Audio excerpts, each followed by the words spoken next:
Ano pong pangalan niyo? Palpitate. Ilang taon na po kayo? 36.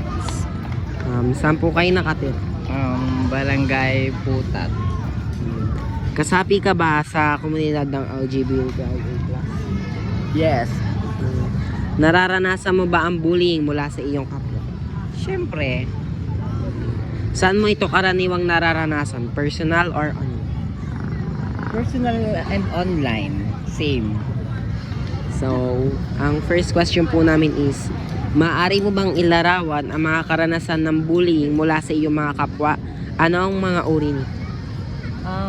Siyempre, magbabanggit sila ng mga salita sa akin, di ba? Na hindi maganda, na minsan yung sa aking pangharap na kaanyuan, ganun.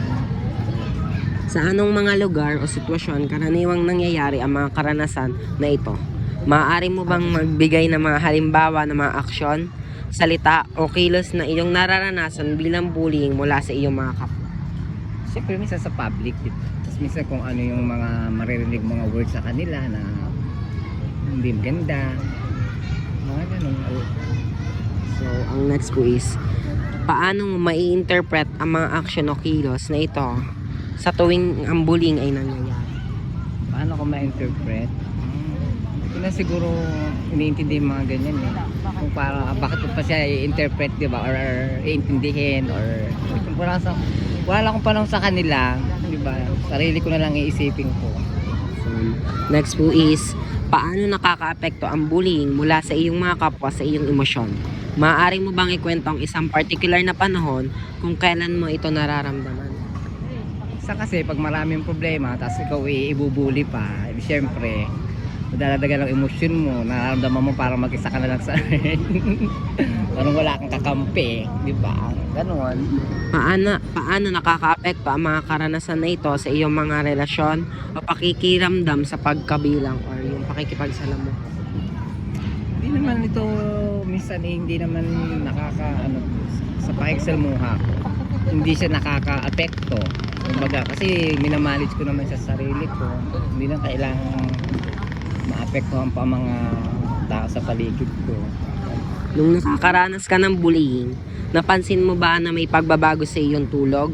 Nawawalan ka ng ganang kumain or bumababa ang iyong kalusugan o yung parang nagkakaroon po kayo ng mali sa pang-araw-araw niyong paggawa?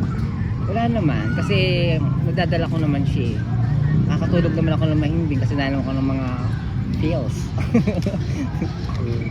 Maaari mo bang ilarawan ang mga estratehiya o paraan na ginamit mo upang pamahalaan o makayanan ng bullying mula sa iyong mga kapwa? Siyempre, ini-improve ko ang sarili ko para malabanan ang mga bullying na yan, di ba? Kailangan kong magkaroon ng confident para malabanan ko ang mga bullying. Sa tingin mo, bakit nakakatulong ang mga estratehiyang iyon nabanggit? Siyempre, nakakatulong ang bullying.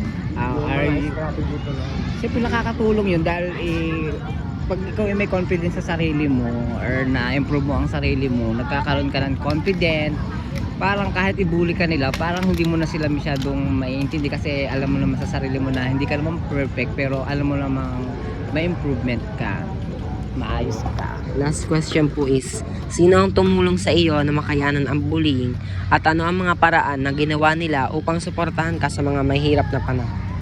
Siyempre, first is the God, second is the family, the mother.